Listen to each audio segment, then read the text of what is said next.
Assalamualaikum warahmatullahi wabarakatuh. Saya Filza Maulidi AR dengan NIM 18620500043 dari Prodi PG Pendidikan Anak Usia Dini Pagi A1. Kali ini saya akan menjelaskan prosedur pemanfaatan lingkungan sebagai sumber belajar. Nah, tugas ini saya buat untuk memenuhi tugas ujian akhir semester 3 pada mata kuliah media dan sumber belajar. Artian dari lingkungan sebagai sumber belajar adalah segala sesuatu yang ada di sekitar atau di sekeliling anak ini dapat dimanfaatkan sebagai sumber belajar untuk memenuhi kegiatan pembelajaran secara lebih optimal dalam rangka pencapaian standar perkembangan anak usia dini. Ada banyak loh manfaat dari lingkungan sebagai sumber belajar itu. Yang pertama, lingkungan menyediakan berbagai hal yang dapat dipelajari anak. Nah, banyak sekali yang akan dipelajari anak dari lingkungan sekitarnya. Yang kedua, penggunaan lingkungan memungkinkan terjadinya proses belajar yang lebih bermakna, sebab anak dihadapkan dengan keadaan situasi yang sebenarnya yang terjadi dan yang nyata gitu. Yang ketiga, dengan memahami dan menghayati aspek-aspek kehidupan yang ada di lingkungan anak dapat dimungkinkan terjadinya proses pembentukan kepribadian anak ke arah yang lebih baik, seperti kecintaan anak akan pada lingkungannya.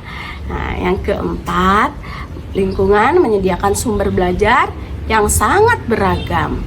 Yang kelima, pemanfaatan lingkungan akan menumbuhkan aktivitas belajar anak. Ya, untuk selanjutnya ada jenis-jenis lingkungan. Nah, jenis-jenis lingkungan sumber belajar ini ada jenis lingkungan alam, lalu lingkungan buatan, dan lingkungan sosial. Semua jenis lingkungan yang ada di sekitar anak dapat dimanfaatkan untuk mengoptimalkan kegiatan pendidikan untuk anak usia dini, sepanjang itu berkaitan dengan kompetensi dasar dan hasil belajar yang bisa berupa lingkungan alam atau lingkungan fisik, lingkungan sosial, dan lingkungan budaya atau buatan. Ya, yang pertama lingkungan alam. Lingkungan alam atau lingkungan fisik adalah segala sesuatu yang sifatnya alamiah, seperti sumber daya alam. Sumber daya alam yang ada di kita ini ada air, hutan, tanah, batu-batuan, gunung, tumbuh-tumbuhan, hewan, flora dan fauna. Nah, yang kedua ada lingkungan sosial. Lingkungan sosial ini adalah jenis lingkungan lain yang kaya akan informasi bagi anak usia dini. Pemanfaatan lingkungan sosial sebagai sumber belajar dalam kegiatan pendidikan untuk anak usia dini sebaiknya dimulai dari lingkungan yang paling terkecil atau paling dekat dengan anak. Biasanya adalah lingkungan keluarga. Ya, yang terakhir lingkungan buatan atau lingkungan budaya.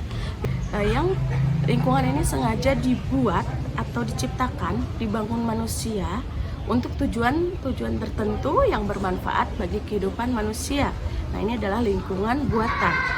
Anak dapat mempelajari lingkungan buatan dari berbagai aspek seperti prosesnya, pemanfaatannya, fungsinya, pemeliharaan, daya dukung, serta aspek lainnya yang berkenaan dengan pembangunan dan kepentingan manusia dan masyarakat pada umumnya.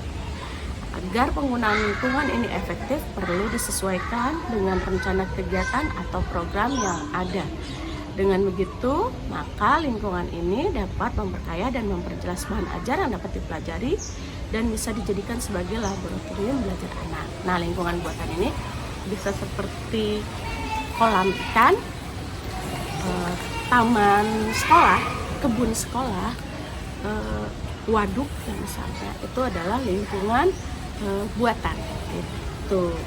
Lalu kita masuk ke prosedur pemanfaatan lingkungan sebagai sumber belajar. Prosedur pemanfaatan lingkungan sebagai sumber belajar.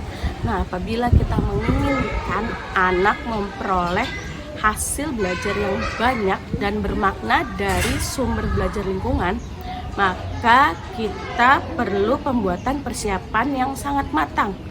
Tanpa sumber belajar lingkungan, maka kita perlu pembuatan tanpa persiapan belajar, anak tidak akan terkendali dengan baik, sehingga akan berpengaruh terhadap terjadinya tujuan pendidikan yang diharapkan. Tidak akan tercapainya tujuan pendidikan yang diharapkan tanpa prosedur pemanfaatan lingkungan sebagai sumber belajarnya. Nah, yang perlu kita ketahui bahwa ada 3 langkah prosedur yang ditempuh dalam menggunakan lingkungan sebagai sumber belajar untuk anak usia dini. Yang pertama ada langkah perencanaannya, kedua langkah pelaksanaan, ketiga langkah tindak lanjut follow up-nya. Nah, langkah perencanaan ini setiap perencanaan menempati bagian yang penting melalui perencanaan yang matang yang disusun secara sistematik dalam pola pemikiran yang menyeluruh akan memberi landasan yang kuat dalam melaksanakan kegiatan-kegiatan pendidikan khususnya untuk anak usia dini.